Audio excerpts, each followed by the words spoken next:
Hi friends, ಎಲ್ಲರೂ ಹೇಗಿದ್ದೀರಾ? ಚೆನ್ನಾಗಿದ್ದೀರಾ? ಮುಖಕ್ಕೇನಾದರೂ ಟಿಪ್ಸ್ ಹೇಳಿ ಮನೆ ಮದ್ದು ಅಂತ ಹೇಳಿದ್ರಿ, ಅದಕ್ಕೆ ಇದು ಮಾಡ್ತಾ ಇರೋದು ವಿಡಿಯೋ. ಬನ್ನಿ ವಿಡಿಯೋ ನೋಡೋಣ. ನಾನೊಂದು 2 ದೊಡ್ಡ ಲಾಂಗ್ ವಿಡಿಯೋ ಮಾಡಿದ್ದೀನಿ. ಅದರಲ್ಲಿ ನೋಡಿ ನೀವು ಕಾಫಿ ಪೌಡ್ರದ್ದು ಫೇಸ್ ಪ್ಯಾಕು ಮತ್ತು ಬೀಟ್ರೂಟ್ದು ಫೇಸ್ ಪ್ಯಾಕ್ 2 ಮಾಡಿದೆ. ಅದು ಸ್ಕಿನ್ ವೈಟ್ನಿಂಗ್ಗೆ ಗ್ಲೋನೆಸ್ ಎಲ್ಲ ಕೊಡುತ್ತೆ, ಚೆನ್ನಾಗಿದೆ. ಹೋಗಿ ನೋಡಿ ನನ್ನ ಚಾನಲಲ್ಲಿ.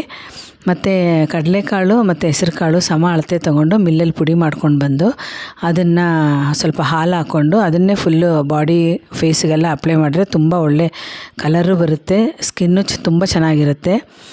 ಸೋಪು ಜಾಸ್ತಿ ಹಚ್ಕೊಳ್ಳೋಕೆ ಹೋಗಬೇಡಿ. ಮತ್ತು ಫೇಸ್ ವಾಶ್ ಇದ್ದರೆ ಅದೊಂದು ಸತಿ ಹಚ್ಕೊಳ್ಳಿ ಸಾಕು, ಜಾಸ್ತಿ ಅದನ್ನು ಯೂಸ್ ಮಾಡಬೇಡಿ. ಈ ಪೌಡ್ರ್ ಯೂಸ್ ಮಾಡಿ, ತುಂಬ ಒಳ್ಳೆಯದು. ಮತ್ತು ರೋಸ್ ಪೆಟಲ್ಸನ್ನು ಚೆನ್ನಾಗಿ ರುಬ್ಬಿಬಿಟ್ಟು ಮಿಕ್ಸಿನಲ್ಲಿ ರುಬ್ಬಿಬಿಟ್ಟು ಅದಕ್ಕೊಂಚೂರು ಮೊಸರು ಹಾಕ್ಕೊಂಡು ಫೇಸ್ಗೆಲ್ಲ ಹಚ್ಕೊಳ್ಳಿ. ತುಂಬ ಚೆನ್ನಾಗಿ ಗ್ಲೋನು ಸಿಗುತ್ತೆ, ಕಲರು ಚೇಂಜ್ ಆಗುತ್ತೆ, ತುಂಬ ಚೆನ್ನಾಗಿರುತ್ತೆ ರೋಸ್ ಪೆಟಲ್ಸ್ದು face pack. Thank you friends, ಒಂದು ಸತಿ ಟ್ರೈ ಮಾಡಿ ನೋಡಿ. Thank you.